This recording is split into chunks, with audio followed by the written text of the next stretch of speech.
Andréia Serpa é graduada em Pedagogia pela UFRJ, mestre e doutora em Educação pela UF. Na Prefeitura da cidade do Rio de Janeiro, atuou por 9 anos como professora do ensino fundamental, apoio à direção, sala de leitura e no PEJA.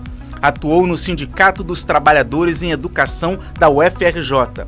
Como coordenadora do SESI no projeto Alfabetizar é Construir. Foi coordenadora do Programa de Criança Petrobras no Centro de Estudos e Ações Sociais da Maré e como tutora presencial no curso de Pedagogia à Distância da UERJ. Atualmente é professora adjunta da Faculdade de Educação da Universidade Federal Fluminense, onde desenvolve e participa de projetos de ensino, pesquisa e extensão no campo de estudos do cotidiano escolar, com ênfase em alfabetização, avaliação, currículo e formação de professores na graduação e na pós-graduação.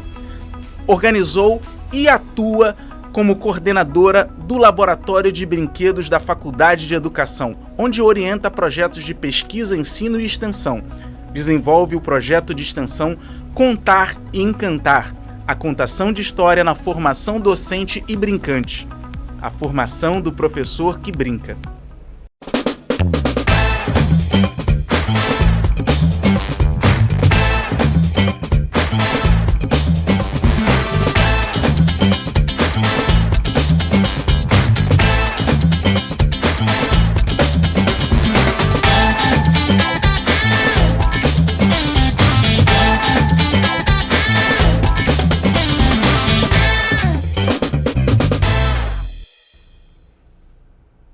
Já tá ao vivo?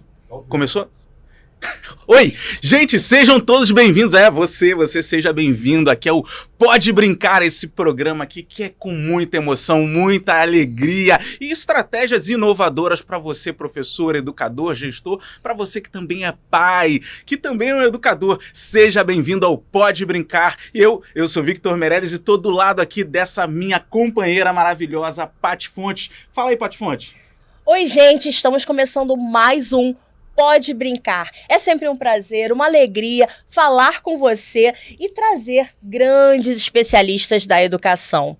Sempre eu digo, e hoje não é diferente, um programa muito especial. Eu sou a professora Paty Fontes, faço parte da equipe de roteiristas produtores do Pode Brincar, que é produzido pelo Instituto Conhecer, que é também quem promove o Congresso Brincar, tanto físico em todas as partes do Brasil, quanto digital.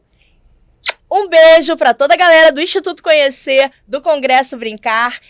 E você, Victor Meirelles, tem que se apresentar, fazer sua audiodescrição. Ah, sim, claro, eu não poderia esquecer jamais desse momento. Eu, Victor Meirelles, artista, palestrante, esse locutor, ator aqui, esse homem negro não retinto, com esse óculos aqui, ó, que é pura brincadeira, com essa camisa do Congresso Brincar azul, esse terno preto aqui que me deixa bem elegante. Esse sou eu com o seu quase 1,70 m, que estou aqui hoje no Congresso Brincar. E você, Paty Fontes? Eu sou uma mulher branca, estou também com a camisa azul com o logo do Brincar e um blazer roxo. Eu tenho cabelos escuros, agora eles estão mais curtos, repicados, estou com um brinco dourado e um batom vermelho que eu gosto muito. E eu posso chamar logo a nossa convidada do dia? Claro que pode! Ela já é minha amiga, gente, eu já considero. Eu tenho muita afinidade pedagógica com ela. Ela é maravilhosa, vocês já sabem quem é. Andréia Serpa, que bom que você está aqui com a gente hoje. Grande prazer estar aqui com vocês, Victor, Paty. É uma alegria estar no canal. Eu sou uma mulher pequenininha, 1,58 m, 60 calçada. Sou morena, tenho cabelo escuro, castanho, repicado. Também estou aqui com meu batom poderoso. Estou usando uma camiseta cor de burro quando foge, bege com os negocinhos, enfim, as cores nudes que tanto me agradam. Então, um grande prazer, gente. Muito obrigada pelo convite. Muito bom estar aqui com vocês. Seja bem-vinda, Andréa Serpa, você que já faz parte da nossa família do Congresso Brincar, da comunidade Brincar, você que está lá com a gente, que tem 2 cursos maravilhosos. Quem é inscrito da comunidade Brincar, que ainda não assistiu, lá no link de cursos, tem um curso Alfabetização Sem Cartilha e um outro que é Brincantes, que é, assim, sensacional. Você precisa conhecer, então você já faz parte dessa família e esse podcast não podia encerrar o ano com outra pessoa, tinha que ser com você. É um grande prazer. Olha, e assim, claro, recebendo a Andréa Serpa aqui com a gente no Pode Brincar, eu não poderia começar diferente, poderia ou não poderia? Eu tenho que perguntar, Andréa, alfabetizar, pode se alfabetizar brincando? Eu acho que tem que se alfabetizar brincando, né? Na verdade, quando a gente fala de alfabetização, a gente esquece que a gente tem um vasto caminho aí, alguns teóricos, muita gente que fala, a gente começa esse caminho, Vygotsky, Lurie e tal, a gente começa esse caminho lá atrás, na brincadeira e no desenho. Então, a alfabetização, antes da gente chegar na letrinha, no caderno, a gente começa lá atrás brincando. E a brincadeira é a linguagem da infância. Então, se você quer um bom resultado lá na frente, a criança precisa brincar e a gente precisa respeitar essa natureza que é a natureza de como a criança produz conhecimento, certo? Então, tem que alfabetizar brincando muito. Não só alfabetizar, a gente não pode esquecer que as crianças, elas não saem da infância aos 6 anos, nem aos 7, nem aos 8, tudo é criança. Então, a criança, ela precisa da brincadeira, é a linguagem natural da infância. E é por isso que o nosso programa se chama Pode Brincar, para mostrar, enfatizar essa importância da brincadeira, mas para explicar um pouco mais, para os pais, para os educadores que não são profissionais da educação, mas que sim educam crianças, né, em suas famílias, em outros lugares também. Fala um pouquinho sobre essa importância do brincar nesse processo de alfabetização. Tá joia. Então vamos lá. O que é alfabetização? Você precisa adquirir um código, né? Você precisa aprender a codificar e decodificar, a lidar com signos, né? Isso exige que a criança compreenda um sistema de representação, né? O que é a escrita? A escrita é um sistema de representação. Representa o quê? Representa os sons da fala. Então, para chegar na escrita, a criança precisa ir desenvolvendo esses sistemas de representação. Como é que a criança desenvolve sistema de representação para chegar lá e ter uma alfabetização tranquila, uma alfabetização sem, né, muitos percalços, sem muitos tropeços? Eu preciso ir trabalhando essa ideia de representação com a criança. Então não adianta botar a criança lá atrás, cobrindo letrinha, né, fazendo livrinho. Não, o processo natural da criança construir ideia de representação, primeiro é brincadeira, não é, mas faz de conta que é. Então, a brincadeira, ela é, em si, a construção do sistema de representação da criança. A natureza nos provê disso, né? É natural, todo filhote brinca. Então, a natureza diz, olha, isso é uma necessidade. Quando a criança brinca, não é, mas faz de conta que é, ela começa a construir ideias do que é a representação. Quando ela desenha, que também é uma grande brincadeira para a infância, ela continua produzindo essa ideia de representação. Então, a criança que brinca muito e a criança que desenha muito, ela está, vamos dizer assim, pavimentando os caminhos, a estrada, por onde toda a jornada de alfabetização dela vai atravessar. Então, quando a gente, né, tira a criança dessa estrada e coloca ela numa estrada artificial, a gente atrapalha o processo, a gente não favorece o processo, a gente não adianta o processo. Muito pelo contrário, a gente tira da criança aquilo que seria a jornada natural dela. Então, criança precisa brincar. né? Não é só aprender brincando. A criança aprende quando brinca. Né? A gente acha que tem que ter alguma coisa a ser ensinada. Deixa a criança brincar que ela já está aprendendo. Então, a gente tem que ter muito cuidado com essa ansiedade, né, produtivista do adulto. Eu tenho que produzir, e aí o adulto acha que só produz conhecimento se tiver muito papel. Gente, não precisa isso. O conhecimento, ele foi produzido pela humanidade. Vamos lá, né? O ser humano tem aí cerca de 160 mil anos, Homo sapiens, né? 160 mil anos a 200 mil anos. Então, vamos lá. A gente tem aqui de Homo sapiens produzindo conhecimento 200 mil anos. A escrita tem 5 mil. Então, durante milhares de anos, o ser humano produziu conhecimento antes da escrita. A criança também produz milhares de conhecimento antes da escrita. E esse processo é fundamental para esse amadurecimento deles. Tá?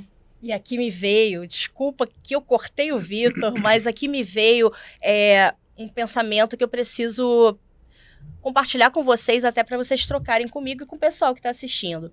Tem criança que chega na escola e talvez seja o único espaço que ela tenha para brincar de verdade, para se soltar, para brincar, para vivenciar e se faz de conta.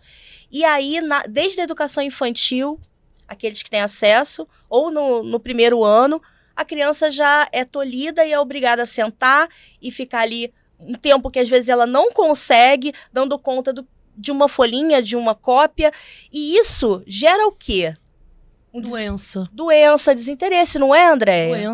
Doença. A gente precisa entender tudo que uma criança, não é à toa que nos DCNEs, né, nas diretrizes curriculares para a educação das infâncias, os eixos é interação e brincadeira. O ser humano, o ser humaninho, o filhotinho, ele precisa estar com o outro, construindo a sua subjetividade, construindo os seus conhecimentos, a sua identidade, então a sua linguagem. A gente esquece que a alfabetização não começa no A, I, O, U. A alfabetização começa na oralidade. Eu preciso desenvolver essa fala, eu preciso que essa criança conte história, cante, aprenda a argumentar, aprenda a negociar na brincadeira. Criança, quando brinca, produz narrativa. Eu vou ser a mãe, eu vou ser a filha, eu vou ser a vizinha fofoqueira. E aí você deixa a narrativa correr. E aí você vê que tem uma história ali, que tem uma narrativa. Essa criança está se preparando. Aí sim, ela está se preparando para a alfabetização. Quando ela está sentada, né, além de ser antinatural, o que acaba acontecendo? A criança acaba desenvolvendo uma relação ruim com a própria atividade de leitura e escrita. Era aí que eu queria chegar, eu queria ouvir de você. Não é uma relação ruim? Péssima. Eu posso mostrar que eu me alfabetizei com 4 anos antes de chegar na escola, mas essa não é a realidade de todo mundo. Quantos anos você se alfabetizou, Vitor? Eu não lembro muito bem, mas eu lembro que eu tinha uma dificuldade muito grande com leitura. E assim, na 2ª série, eu ainda ia capengando. E assim, eu começo a ler melhor a partir dos 16 anos. Sou cria das escolas públicas do Rio de Janeiro.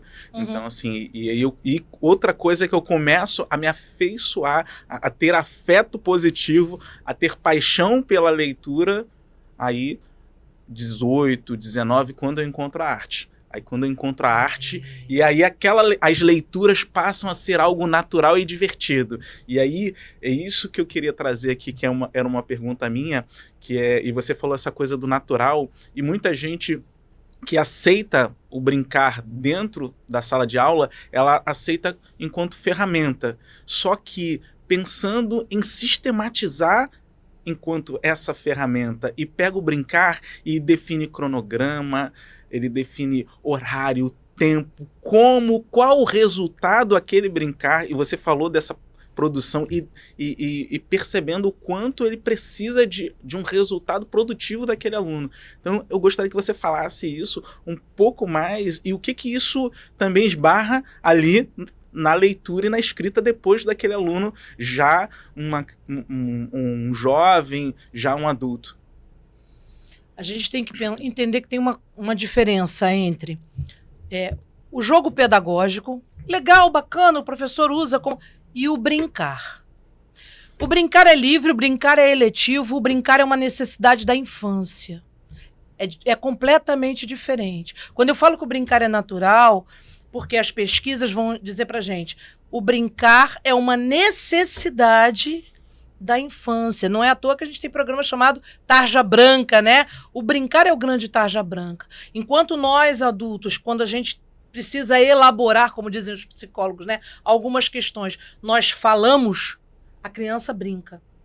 Então, quando você priva a criança do livre brincar, porque você quer direcionar o tempo todo, porque você tem um objetivo, sim, mas e o objetivo da criança?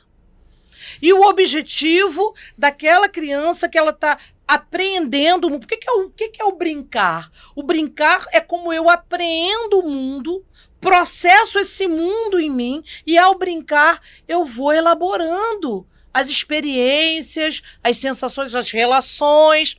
Quando você priva a criança da brincadeira, você priva a criança desse processo que é terapêutico e balsâmico. Então, se a criança não brinca, ela não vive esse processo que é terapêutico, balsâmico e que é o que vai permitir ela a crescer e desenvolver uma série de habilidades, você está plantando, na verdade, uma série de problemas no desenvolvimento dessa criança. Então, eu brinco, mas assim, você chega na universidade, você tem gente com 24, 25, que não sabe fazer trabalho de grupo. Sabe por quê? Porque não sabe, nunca desceu pro play. Sabe? Então não sabe brincar, não desce pro play, não é isso? E é isso. Nós temos problemas de relacionamento, nós temos problemas de negociação, porque eu nunca passei pela experiência da frustração da brincadeira, de não ser o escolhido, da negociação de desejo, de argumentar o meu ponto de vista. Então é interessante como a gente quer adiantar determinados processos, mas não vê o quanto que a gente vai causando de problemas no desenvolvimento dessa criança. Todo mundo tem aquele amiguinho, né? Que se cai a borracha, baixa para pegar a borracha, cai o estojo. Aí baixa para pegar o estojo, cai a carteira. A pessoa não tem controle de coordenação motora, espacialidade. Aonde você aprende isso? Jogando. Brincando de amarelinha, jogando adorava pique-bandeira. Sabe, futebol, queimado. Entende? Então, a pessoa quer que o aluno entenda mapa. Essa criança fez quebra-cabeça? A criança que brinca de quebra-cabeça, o que é um quebra-cabeça? É você trabalhar a coordenação visomotora da parte do todo e da parte. Quando uma criança copia do quadro e ela tem que identificar um texto e ela tem que identificar uma palavra dentro do texto e uma letra dentro da palavra, ela tem que ter essa capacidade essa coordenação visomotora para encontrar. Se é uma criança que desde 1 ano, 2 anos, está ali fazendo quebra-cabeça, eu pavimentei essa estrada, eu construí um caminho, eu não precisei deixar a criança copiando letrinha. Então, ela brincando, ela desenvolve isso. E o brincar livre, eu acho que falta muito nas escolas, porque as pessoas vêm com o discurso de, mas o brincar tem que ter intencionalidade. Oportunizar esse brincar livre é a intencionalidade pedagógica maior que existe. É necessário e observar esse brincar livre também. Também não é deixar a criança brincando e sair dali. Prestar atenção no que vai sair dali, nas falas, né, na criatividade daquelas crianças, nos assuntos que surgem. Dali você pode até puxar alguns ganchos, alguns links, para depois trazer, sim, um outro jogo com intencionalidade, enfim. Mas não dar esse espaço, porque cada vez esse espaço é mais reduzido. Exatamente. Isso é fato. Então, eu trouxe uma coisa importantíssima aqui, não é, Vitor? E eu queria trazer um comentário que a professora Andréa trouxe, a palavra plantar. Eu gosto muito de palavra, né? E aí eu fiquei, enquanto você ia falando, eu fiquei lembrando aqui e me veio à memória essa coisa de como que muitos professores e muitos sistemas pedagógicos vêm aí plantando nas próprias crianças já essa coisa da educação financeira, Essa coisa a gente tem que, vamos trazer aí o projeto de vida. Uhum. E aí, que fruto vai ser dessa criança? Né?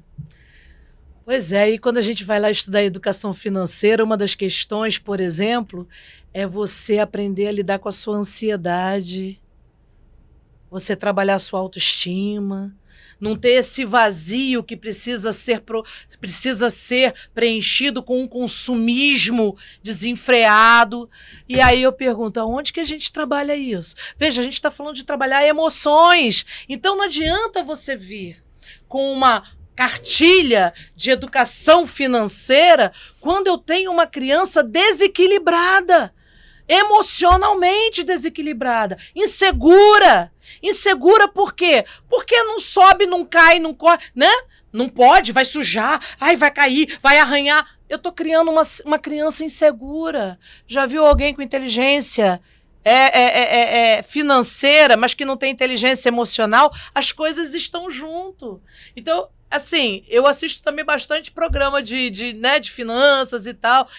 E é interessante como as coisas estão associadas. Uma pessoa, né, uma criança que ela tem a possibilidade de viver a sua infância, e aí, né, voltando à questão da intencionalidade. Para a criança é brincadeira. Quando eu deixo uma criança brincar, eu sei qual é a intenção que eu tenho. Eu tenho, por exemplo, a intenção de formar uma criatura emocionalmente amadurecida. Como é que eu formo uma criança emocionalmente amadurecida? Quando ela brinca, é isso, ela aprende a lidar com os seus limites e com as suas possibilidades. Ela aprende a se conhecer, a conhecer as emoções, a conhecer o limite dela e do outro, né? Então, eu tenho uma série de competências que essa criança vai adquirindo nesse livre brincar. Então, qual é a minha intencionalidade? Não é ensinar a cor, o número, a letra, é tornar uma criança que ela seja emocionalmente estável para lidar, inclusive, com o número, com a cor e com a letra. E essa criança que ela tem essa estabilidade, essa autoconfiança, né, que ela vai adquirindo nessa brincadeira, ela aprende melhor e mais rápido. Por quê? Porque ela não tem medo de errar. Ela não tem medo de fazer errado, de corrigir, de apagar, de refazer. Ela não tem medo de criar. Ela não tem medo, ela não precisa ficar só na caixinha. Ela pode criar. Ela não tem problema de aprender com o outro, de produzir conhecimento com o outro. Por quê? Porque ela brinca com o outro não é um mistério, né? Ai, me deixa nervosa, ansiosa. Não. É um outro ser humano que vai te ajudar a caminhar. Então, tem uma série de habilidades, competências, enfim, que eu preciso que essa criança adquira nessa primeira infância para essa alfabetização ser tranquila, não ser... Mas não, na lógica adultocêntrica, né, que é uma lógica adultocêntrica, que ignora o que é uma criança, eu trago... Não, tem que ser treinado. Vamos treinar. Não é treino. Alfabetização não é treino.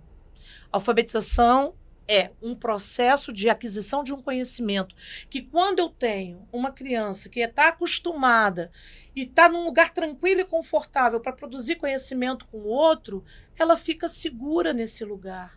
E ela vai aprender a ler e escrever naturalmente, sabe? Como mais um conhecimento que ela vai adquirir. Quando a gente ignora isso, né? Você estava falando, o que acontece? A criança, ela cansa. E aí hoje você tem criança chegando já na alfabetização cansada de errar, cansada de ser corrigida, com medo, com vergonha. Quer dizer, eu produzo uma coisa que vai atrapalhar o processo de alfabetização dessa criança. Criança que já está cansada, criança que ainda nem aprendeu a ler e escrever e já está com ranço do caderno. Já está com ranço de letra, já está com ranço. E eu falo, e se esse processo fosse um processo saudável, eu não tinha no Brasil tantos adultos que têm ranço de ler e medo de escrever. Medo de escrever. Quando você convida as pessoas a escreverem coisas suas, fazer uma poesia. Vamos escrever aqui uma poesia, nós? Ai, mas eu não sou poeta. Não estou falando que você precisa ganhar um Nobel de literatura. Estou falando que é seu direito Escrever é seu direito. Né? A criança não vê de escrever como direito, ela vê como dever, ela vê como atividade. Então, isso é um empobrecimento da própria experiência da leitura e da escrita. É muito triste, né, Andréia? E pensar que as pessoas falam muito, não generalizando, mas uma grande maioria, que é perda de tempo, deixar a criança brincando livre, que precisa ocupar o tempo da criança o tempo todo, direcionar. E aqui, ó, nós trazemos exatamente o oposto. Né? Não é isso, gente. Prestem atenção. Estão roubando as infâncias dessas crianças de uma série de formas. E dentro da escola, isso é muito grave. Muito. Isso é gravíssimo. É muito grave. Muito, muito. E pensar nessa gravidade é também pensar nesses desafios enquanto professor, enquanto educador. E eu queria que você falasse um pouco desses desafios enquanto professor, desse processo de alfabetização, do processo lúdico no alfabetizar, do brincar, e isso enquanto também professora formadora de outros educadores, como professora também de graduação, pós-graduação. Nós temos que vencer um paradigma, que é um paradigma muito antigo, que você só produz conhecimento na dor, na tristeza, né, no cansaço. Então, a imagem que nós temos de uma pessoa que está aprendendo, que está produzindo conhecimento, ela tem que estar assim, né, com o semblante fechado, ela tem que ser aquela pessoa com os óculos fundo de garrafa. Pensar dói, né? Pensar no, né? Como se o conhecimento, ele só pudesse ocupar esse lugar do sofrimento. Se não é o lugar do sofrimento, se é o lugar do prazer, se é o lugar da alegria, então não está produzindo conhecimento. E isso não é verdade. Sobretudo quando a gente fala de infância. Não é verdade nem pra gente, tá? Nem pra gente. Nem pra gente. A gente também aprende mais e melhor no prazer. Quando eu pergunto para as minhas alunas na faculdade, por exemplo, qual é a lembrança mais feliz que você tem da escola? É interessante que, assim, qual é o momento que você lembra da escola, que você lembra de estar na escola e tá bem e tá feliz ali. É interessante que ninguém lembra daquele dia glorioso que você aprendeu o MDC. Ou a oração subordinada adversativa. Ninguém lembra desse glorioso dia. Né? Esse dia importantíssimo para sua existência que você descobriu, né? Enfim. É interessante que os dias que as pessoas geralmente lembram foi a festa da literatura, o café literário, a feira de ciências. Veja, tem um conhecimento envolvido aí. Foi a feira de ciências, foi o café literário, foi o dia que a gente foi fazer uma excursão no museu não sei da onde. Você pergunta a lembrança mais feliz. Eu costumo perguntar nas formações qual é a primeira lembrança que você tem do tempo de escola. E aí é a mesma coisa. As lembranças vêm ou muito positivas para esse lado que você está falando, ou também para o lado muito negativo. Mas preste atenção numa coisa. Geralmente, elas também estão relacionadas às pessoas. Né? São lembranças dos relacionamentos que você tinha ali. Ou da professora que estimulava, da professora que brincava, ou daquela professora que dava medo. Repara que sempre tem ali a emoção, o sentimento envolvido, não é? Sempre tem um afeto. Sempre Quando tem um você afeto. pergunta para as pessoas, por exemplo, né, ele estava falando da experiência dele com a leitura, né? Eu também tive uma experiência, porque eu vou nascer numa casa de pessoas letradas, com livro. O meu pai super incentivava, a mamãe contava história. E a escola conseguiu me deixar com ranço de leitura durante muito tempo. Olha, essa história nova, acho que você nunca contou isso assim, ó. Então, conta pra gente. Eu fui alfabetizada normal, ano 1, né? Alfabetização, 6 anos para 7 e tal. E eu adorava escrever, ler, era comum lá em casa. Eu sou de uma família que se comunica muito pela escrita. Com 8 anos, o meu pai datilografou 3 histórias que eu criei. E ele encadernou. Ai, que lindo. E ele ainda botou assim: eis aqui o primeiro livro da minha filha. Se é bom ou ruim, não importa. Quem dera todas as crianças no Brasil brincassem de escrever. Ai, que coisa mais linda. Né? Então eu venho desse lugar, né? Dessa família que tem essa relação com a leitura e com a escrita. E aí a escola transforma isso em prova. Transforma isso em dever. Transforma isso em encarte. E veja, não estou dizendo, até porque eu sou professora, é claro que tem que trabalhar a interpretação de texto, só que existem milhares de formas. O teatro trabalha a interpretação de texto. Milhares de maneiras de se fazer isso. Você, para montar uma peça, você tem que ler aquele livro, você tem que resumir, você tem que entender aqueles personagens por dentro. Por que eu não posso fazer uma interpretação de texto que os meus alunos criem, né, uma peça de teatro a partir daquele livro, ou criem, né, um podcast a partir do livro, vão fazer como se fossem os personagens. Então, assim, essa forma de trabalhar a leitura e a escrita, eu fiquei com ranço de escrever, ranço de ler. Eu tomei raiva da leitura. Eu só fui fazer as pazes com essa coisa da leitura na adolescência, quando achei as fotonovelas de mamãe. Aí eu comecei a ler fotonovela. Gente, eu também lia fotonovela. Fui pra Júlia, Sabina, Bianca. Ó, a gente tá assim, ó. Aí depois comecei a olhar na estante de casa os livros, os clássicos da literatura. E aí fui lendo.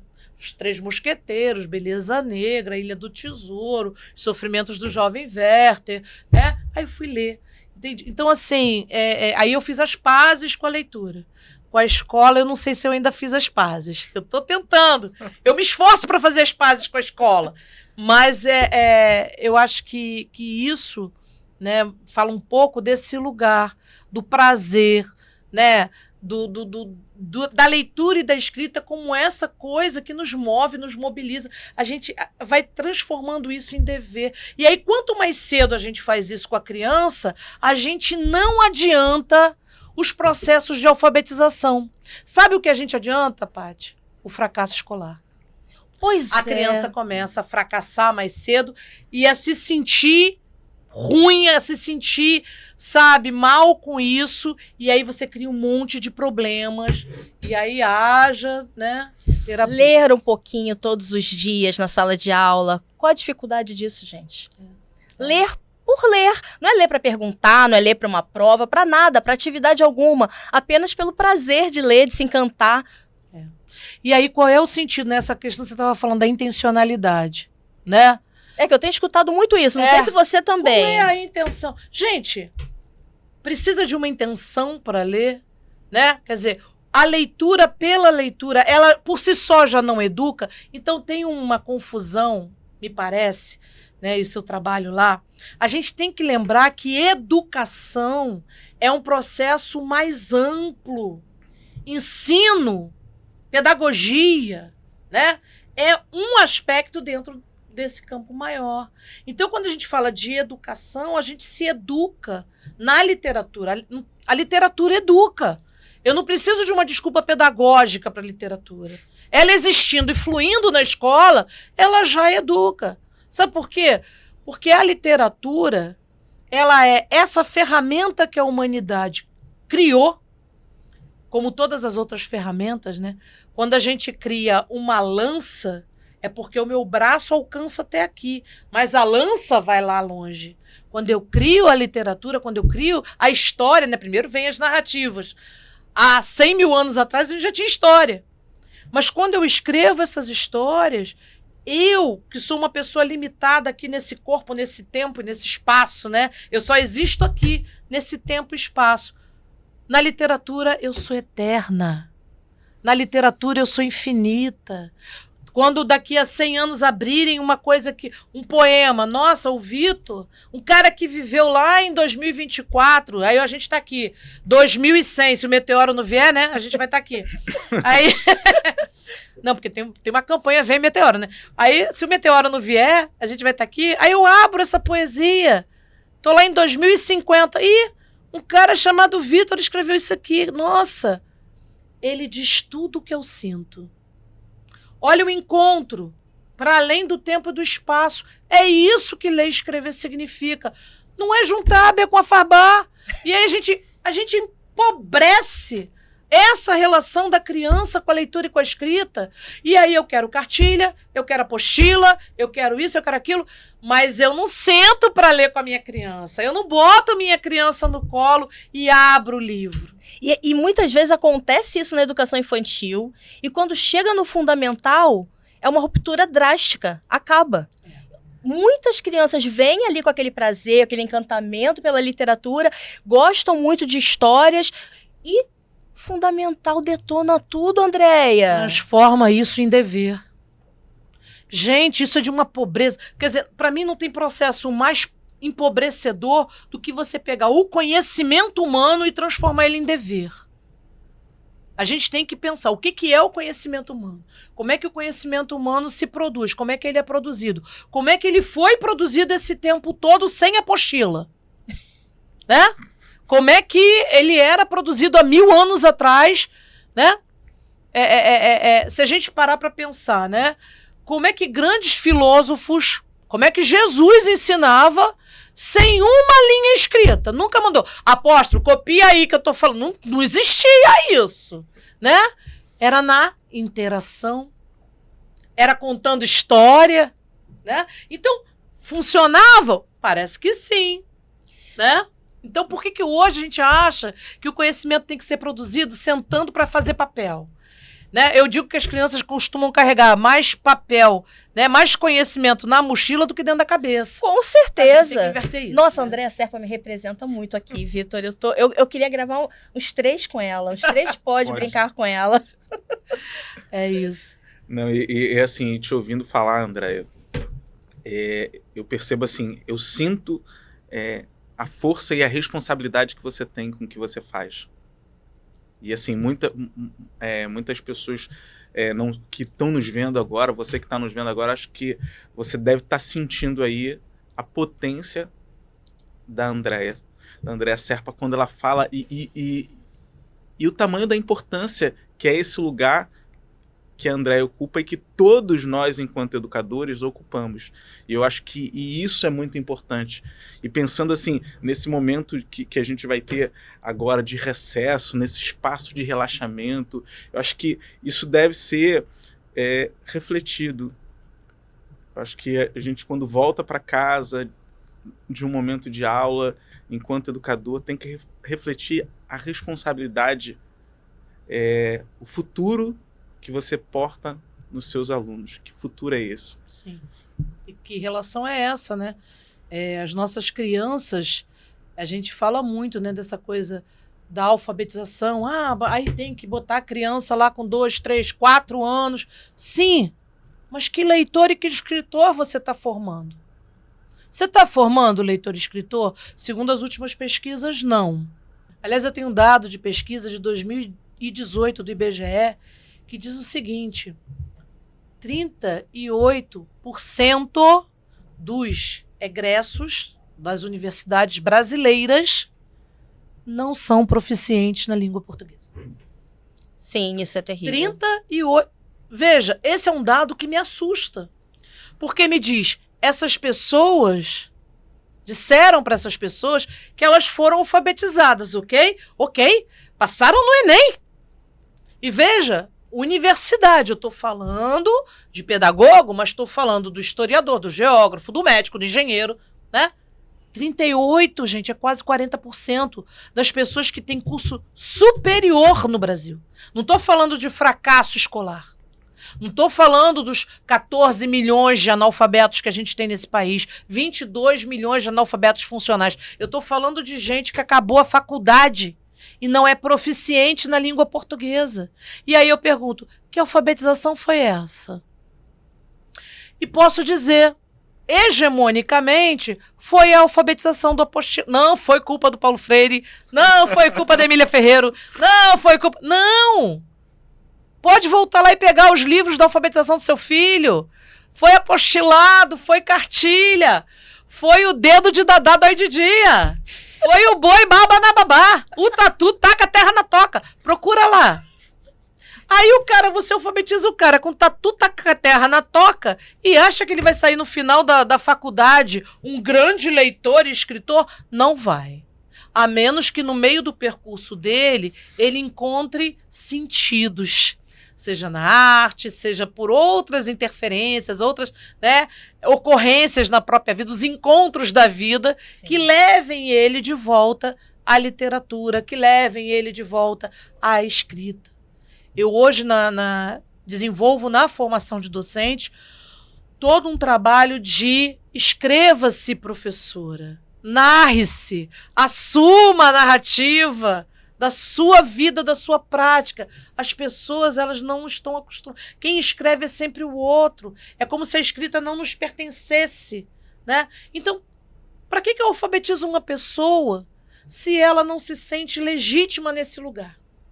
Se ela não se sente dona da própria palavra?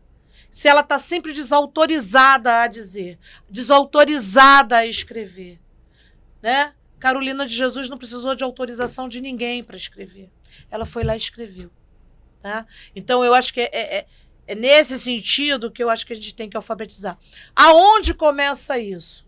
Quando a criança ela vive esse empoderamento que o brincar dá. Porque o brincar nos empodera. Quando você brinca, você é o seu pequeno Deus no seu mundo. Você cria mundos. Você cria narrativas. Então, é ali que você aprende a ser narrador. E se a escola não atrapalhar, ela vai seguir sendo narradora, sabe? Então, é nesse sentido que a gente precisa entender que a intenção, quando eu deixo a criança brincar, é fazer dela um narrador. É fazer dela, né, esse leitor do mundo. É fazer dela essa pessoa que pergunta. É fazer dela... Se eu não mato isso, ele vai se alfabetizar, mas mais do que alfabetizado. Ele vai ser um leitor e escritor. Ele não vai ser um ledor copista. Fala-se tanto desse protagonismo da criança, mas, na realidade, o que acontece é a criança que repete, é o adolescente que repete e que não se sente capaz de produzir, de criar. Temos muitos repetidores e poucos autores. E a tecnologia nisso tudo, hein, Andréia? Tinha que falar, porque vem a tecnologia agora com a IA e cada vez mais a informação está por todo canto. A gente vive na era da informação. Promover nessa criança a capacidade, nesse aluno, né, nesse estudante, a capacidade de refletir, de criar e de entender o mundo que está à sua volta é muito mais importante do que fazer com que ele consiga copiar corretamente do quadro e responder exatamente aquilo que o professor quer que ele responda. Concorda comigo ou não? Eu acho que assim, uma coisa que você fala é muito importante e eu preciso que esse professor também assuma esse lugar de narrador, esse protagonismo, porque hoje o grande protagonista da escola é a cópia, né? Ainda é a cópia. Hoje não, né? Desde todo sempre, né? Nem o professor é protagonista. Ele também é um mero copista, né? Ele recebe ali aquele... a gente vê... E aí entra o lado também, né? Da internet, né? Você vê aí... Baixa aqui o seu plano, baixa aqui o seu relatório, baixa aqui... né? Então, assim... qual é o protagonismo desse professor para entender essa realidade que ele trabalha? Entender que eu vou produzir uma ação pedagógica a partir da relação que eu estabeleço com esse aluno desse lugar. Porque esse aluno desse lugar não é o aluno de outro. O menino da Vila Cruzeiro, ele não é igual ao menino que estuda em Jurujuba, numa vila de pescadores. São duas classes populares diferentes. Então, tem diferenças e eu, como professora, preciso ler também esse mundo. Né? Mas eu também sou narrada, eu também não assumo o meu protagonismo. Então eu preciso entender esse lugar da leitura e da escrita na minha profissão, para que eu entenda a importância dela na condução desse processo com a criança. Tá? Então assim, agora vamos lá. A informação tá aí, tá? E o que faz com ela? Não. Será que tudo que está aí é informação? Ah, não, nem tudo. Não, tem muita desinformação também, né? Tem muita informação e tem, né? A gente tem assim... E o que é saber nisso? Né? Informação, ok, mas para isso virar conhecimento, porque a informação... Vamos lá. Vou te dar uma informação, tá? Como é que é? Me deram essa informação lá atrás na escola. A soma dos catetos é igual ao quadrado da hipotenusa. Você lembra disso, gente? Que a soma do não sei o que dos catetos é igual... Isso é uma informação. Para mim, isso é conhecimento? Não. Por quê? Porque eu não sei o que eu faço com isso. Eu não faço a menor ideia do onde isso entra, entendeu? Então eu brinco, né, com a oração, eu brinco sempre com a oração subordinada, desculpa as tias de português, mas eu tinha um problema danado com as professoras de português, gente, e elas comigo. Mas elas não ficavam tristes porque eu tinha problema com português, com matemática, enfim. E aí você pega assim, a oração subordinada adversativa. Eu já não gostava do negócio porque era subordinado. Eu sou insubordinada e já não gostava. Né? O negócio que era adversativo, já não gosto. Então já era complicado. Veja, isso só vai ser um conhecimento a partir do momento que isso faz sentido numa produção de um texto. Que eu compreenda isso dentro do processo de produção textual. Né? É como a informação para a criança. A criança aprende lá, né, a decorar aquelas listas. Entre, para, perante, por, não sei o que, chega no texto. Como é que é isso? Como é que eu articulo isso no texto? Então, só é conhecimento a partir do momento que eu sou capaz de, primeiro, selecionar essa informação, ver se essa informação ela realmente é consistente, ela é coerente, né? Eu começar a pensar a aplicabilidade dessa informação. Então, a escola tem esse papel. Porque se a escola não fizer isso, o Google faz. Cada vez mais a escola tem esse papel, não é, Andréia? Por conta da tecnologia. Qual foi a data da farroupilha? Eu não preciso da professora de história para isso. Eu boto no Google, o Google me diz.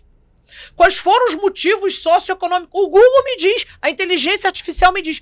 Agora, eu sei verificar se essa informação que a inteligência artificial está me dando é verdadeira, né?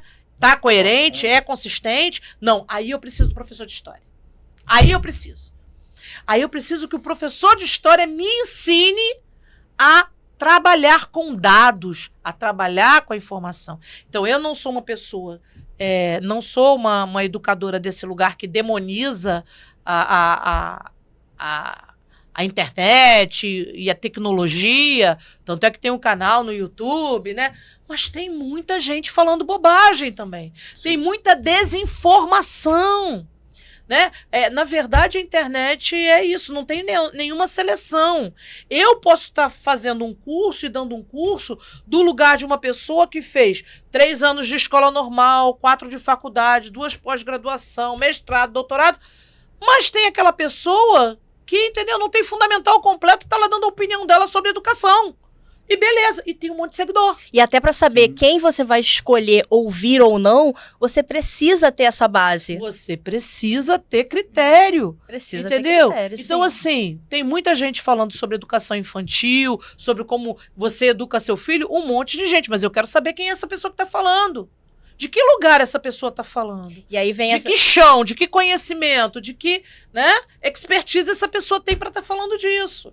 Porque... né? Senão, a gente tem que saber selecionar. Então, exatamente. A inteligência artificial, ela vai pegar na internet uma série de dados e nem tudo é um dado importante, coerente, enfim. Tem que saber ler aquilo, né? A gente tem que ter o cuidado, né? Que assim, eu tenho que formar um sujeito que seja ele usuário da internet. E não ele consumido pela internet, né? Eu sou a consumidora, né? Eu não sou consumida. Então, a gente precisa estabelecer essa relação, né? Quem é que é dono de quem, né? E esse é o desafio. Esse é um desafio. Talvez o maior que a gente tem hoje. Sim. E falando em desafio, né? Pegando também a tecnologia, as tecnologias digitais, que também é engraçado falar essa coisa da tecnologia, muitas das vezes a gente acaba pegando a tecnologia só como essa coisa digital, como a internet, e a tecnologia é também algo amplo. E pensar como que a família ela pode também promover ali, colaborar com essa alfabetização, e pensando também nessa alfabetização dentro do campo lúdico, dentro do campo do brincar. E porque às vezes acontece de algumas mães e de alguns pais falar, não, eu vou entreter meu filho, e entretenimento tem uma relação com diversão e com brincar. Aí ele, vou entreter, aí pega um tablet, dá na mão da criança, e acredita que aquilo dali é uma ferramenta, é uma forma também de entreter, de divertir, de brincar. Não, ele tá brincando ali no cantinho, ele e o celular, ele e o tablet. Eu compartilho dos psicólogos, pediatras e educadores que, assim, eu defendo a maior restrição de tela nessa primeira infância. Eu acho que a criança tem o mundo inteiro para conhecer e a gente vê que esse uso de tela é muito pouco selecionado e muito pouco orientado, vigiado por... É isso, né? Assim, muitas vezes esse tablet, esse celular virou uma babá eletrônica. Nem sempre é assim. Se você fosse deixar seu filho na mão de uma pessoa, você no mínimo ia querer saber quem é essa pessoa, né? Quais são as credenciais que ela tem. E às vezes você deixa seu filho na mão de um entretenimento que está formando ali uma série de valores, de mentalidade com seu filho e que você não sabe exatamente o que e quem é aquela criança, né? Uma hora você assusta e fala assim, ué, né? E tem essa questão, né? A interação e a brincadeira, ela é essencial, sobretudo, para mim é essencial, né? Sobretudo nessa primeira infância. E aí você tem essa privação. Gente, a criança não se relaciona com o tablet. Ela não se relaciona com o celular. Ela é espectadora. Ela está ali silenciada. Aí tem gente que fala assim, eu tive uma aluna na pedagogia que ela falou assim, professora, meu irmão mandou vir um remédio dos Estados Unidos porque a minha sobrinha de 3 anos não está falando. Eu falei, mas fala para mim, como é que é essa relação, essa dinâmica familiar? O meu irmão é o tempo todo assistindo Sport TV, que ele adora esporte. Falei, é mesmo? E a sua cunhada? Ela fica no celular dela. Falei, e a criança? Ela fica no tablet. Falei, Pronto. E ela não fala por quê? Ué, mas ela tá assistindo. Os personagens estão falando. Eu falei assim, meu amor, eu passei a infância inteira assistindo série em inglês, eu não sei falar inglês. Eu vi uma novela turca de 80 capítulos, não aprendi. Aprendi 2 palavras em turco. Você acha que a criança vai aprender? Aí voltamos lá. Quando ela brinca, tem uma relação.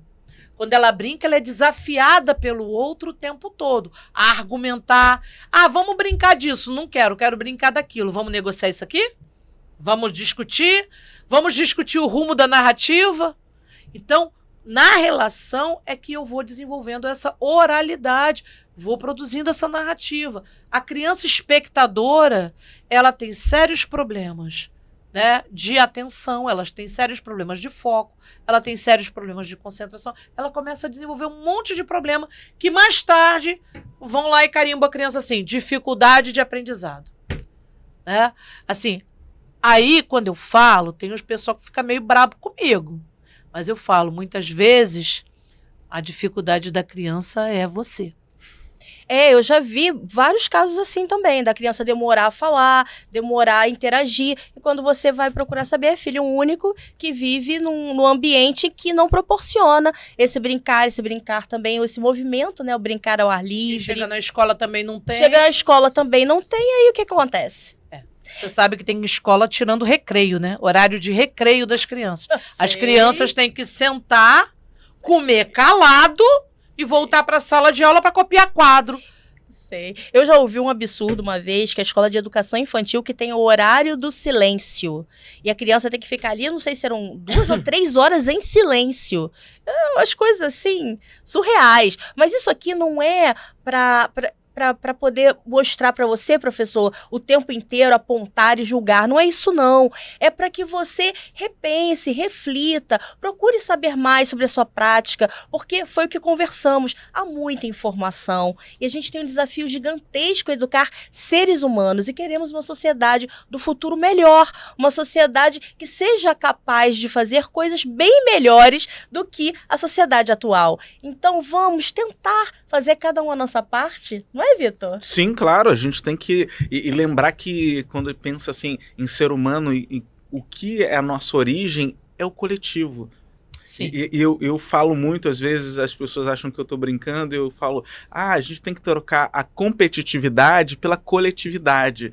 Então, assim, então a gente tem que cada vez mais estar juntos e se relacionando de uma forma cada vez melhor. E para isso, e por isso também eu fico até constrangido de dizer, mas às vezes as pessoas falam assim, professor Victor.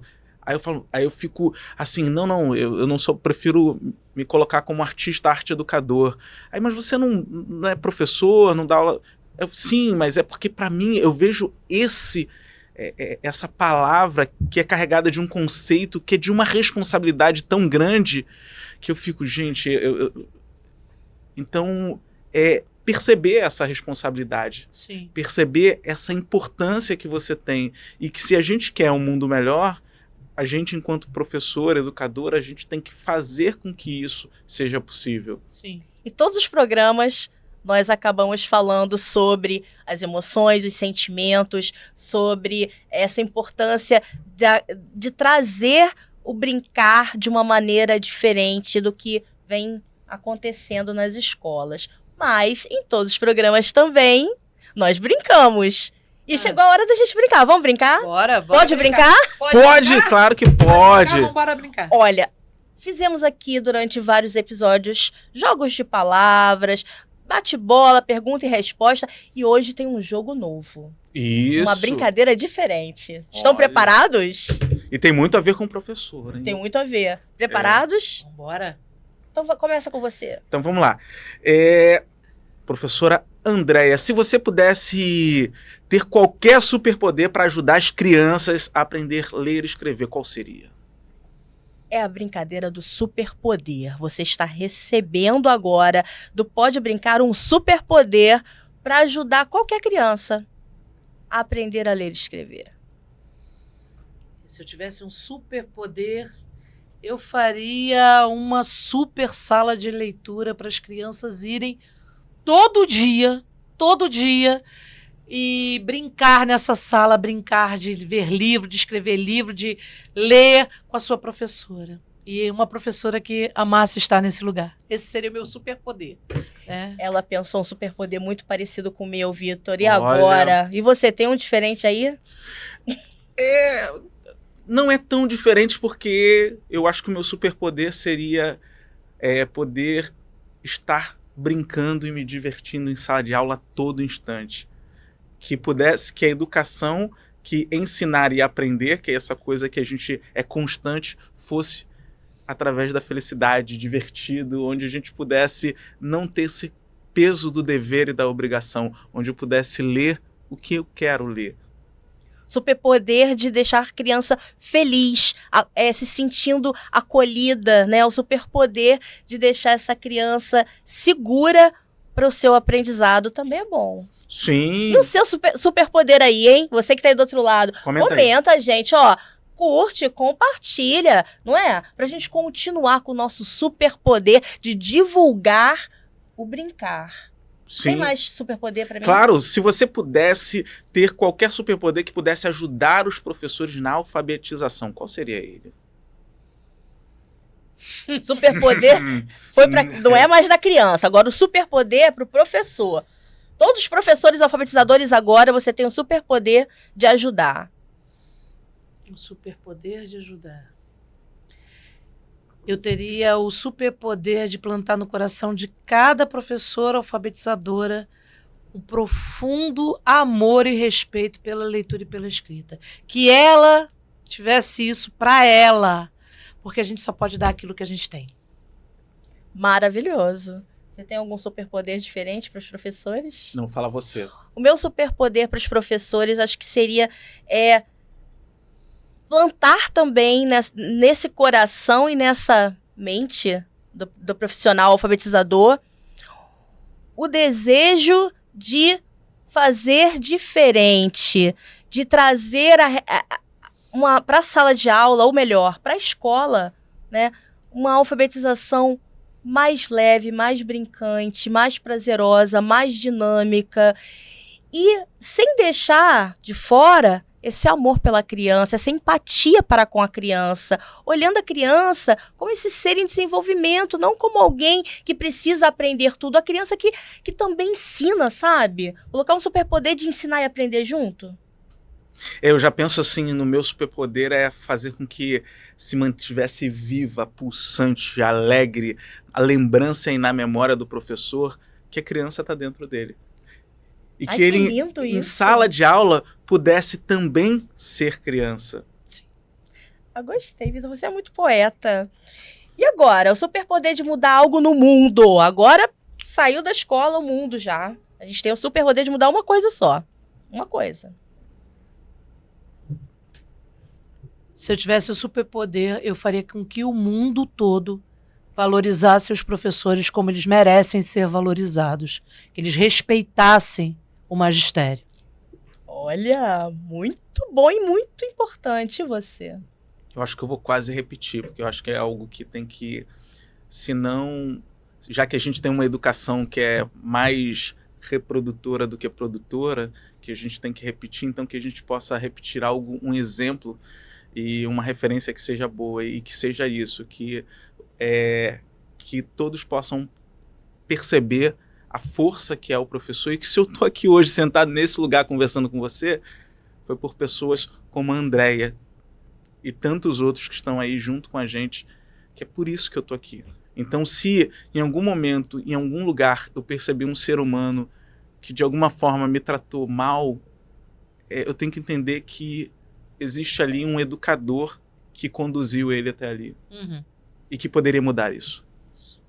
Já que o superpoder de vocês foi para o respeito aos professores, o meu superpoder, eu vou buscar um outro caminho. Acho que seria o superpoder de retirar de todos os seres humanos o ódio, a raiva, os sentimentos de vingança e plantar muito mais amor, solidariedade, humanidade. Eu acho que está faltando humanidade. Trazer para o ser humano a humanidade perdida.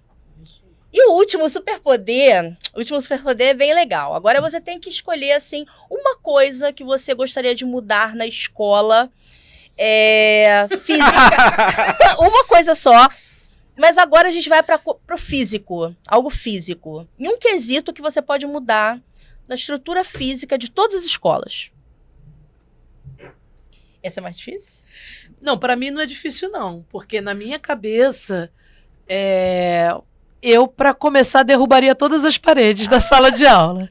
Todas. Faria uma escola de cantinhos, uma escola de ambientes, uma escola de coletividade, uma escola que tivesse, isso, um laboratório, uma biblioteca, mas que a convivência fosse, né, que tivesse a quadra, que tivesse o parquinho, que tivesse uma grande sala de brinquedos, de jogos, mas enfim, eu iria derrubar as paredes. Você derrubou as paredes e eu tiraria todas as carteiras. É isso aí. Vamos tiro todas as carteiras das escolas, e você? Aí eu lembrei da empresa Google, né? Como é que é o funcionamento dela, eu já pensei, eu mudaria a escola, que fosse com essa mesma metodologia da Google, onde você pode se divertir, você pode ir a hora que você quer, que tenha esse movimento, essa alegria, essa cor, essa felicidade. Ai, gente, brincar é muito bom. Sonhar é barato. Gente, brincar é muito bom. É isso que a gente precisa desse sonho, desse faz de conta, né? Sonhar é muito bom e foi, assim, maravilhoso estar aqui com você, André. Eu ficaria aqui conversando com você durante muitas horas, gravaria muitos Pode Brincar com você, mas infelizmente está chegando o nosso finzinho, mas calma, não vai embora ainda não, porque André vai deixar a nossa mensagem final. Mensagem final.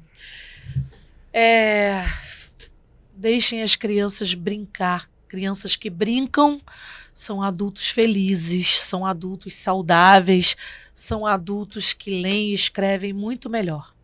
São adultos criativos. São adultos melhores. São adultos muito mais empáticos Quanto também. mais a gente investe nesse tempo da infância, né? Acho que a gente quer muito adultizar as crianças, né? Quer fazer das crianças pequenos, né? É triste quando a gente vê aqueles outdoor, né? A criança já vestido de médico, já vestido de engenheiro. Deixa a criança ser criança. Eu acho que quando a criança ela pode viver a infância dela como ela tem que ser vivida na interação e na brincadeira, ela se torna um adulto com possibilidade, com potência para ser qualquer coisa que ela sonhar ser. Então, a gente precisa garantir o aqui e agora. Deixa o futuro para a criança. O aqui e agora, brincante, é o que vai tornar um adulto feliz, um adulto realizado. E todos os programas eu falo isso, dessa vez eu vou perguntar para você, André, a infância vai até que idade? Não sei, porque a minha criança exterior tá com 56. Mas segundo lá O a ECA, BNCC, o ECA, 12 anos. Então, até os 12 anos... Até 12 anos ainda é infância. Ainda é infância. Ainda é infância. E as pessoas mais felizes e mais saudáveis guardam essa criança num cantinho muito especial e por isso elas são mais felizes e menos doentes, né? Então a gente precisa aprender o quanto de potência tem nessa infância, né? A infância, eu digo que eu não seria a professora que eu sou. E eu não seria a adulta que eu sou se eu não tivesse essa minha criança tão perto de mim, me orientando, me cobrando, dizendo, tem certeza que é isso, Andréia? Então essa criança que me olha nos olhos no espelho e diz, é esse adulto que você vai se tornar? Tem certeza? Então eu acho que essa relação com a infância ela é uma relação muito necessária e muito importante. Eu acho que a criança ensina muita coisa pra gente, né? André, eu queria te agradecer muito esse momento aqui, ter tido esse papo com você. Foi maravilhoso, assim, e sentir essa energia tua, essa energia densa de responsabilidade e também trazendo essa emoção de afetividade positiva para esse fazer. Muito obrigado, hein? Ela consegue trazer a força e a sensibilidade ao mesmo tempo. E me emocionou em vários momentos aqui. Não sei se vocês perceberam, porque é incrível. Muito obrigada, Andréia. Volte outras vezes, volte sempre. Esteja conosco aí por esse caminho, que é o caminho do Pode Brincar, do Congresso Brincar. E você ajuda a gente, compartilha, curte, segue nossas redes sociais, sim, não é sim. isso? Andréia, por favor, fale sua rede social aí pra gente. Assim, eu tenho um canal no YouTube, Andréia Serpa UF. Vão lá, deixem seu joinha, se inscrevam, com vários cursos, tem falando sobre alfabetização, sobre brincadeira, sobre contação de história, tem currículo, tem avaliação, tem bastante coisa boa. Bastante coisa bacana e tem o baú de histórias, que eu conto mais de 60 histórias que eu conto, então, assim, é um incentivo para que as famílias também aprendam a contar histórias. E minha rede social é Instagram também, Andréia Serpa, Facebook, pode me seguir lá. Tá Segue a gente também, @Congresso Brincar e @PatiFonte_PPD. @Victor Meirelles, ator. E antes que a gente acabe aqui, eu só queria agradecer, né, os nossos patrocinadores. Olha, Sistema Brincar de Ensino, materiais físicos para os professores e alunos da creche à pré-escola. E o projeto Rotas do Conhecimento também, Sim, claro. que é o sistema de ensino no formato digital. Chegando, daqui a pouco vocês vão ter acesso e todas as informações. Eu faço parte dos dois, eu estou muito feliz. E, gente, vamos convidar todos que estão aqui até esse momento a brincar com a gente, a continuar brincando. Vamos lá. Vitor? Vamos lá? Então... 1, 2, 3. Pode brincar!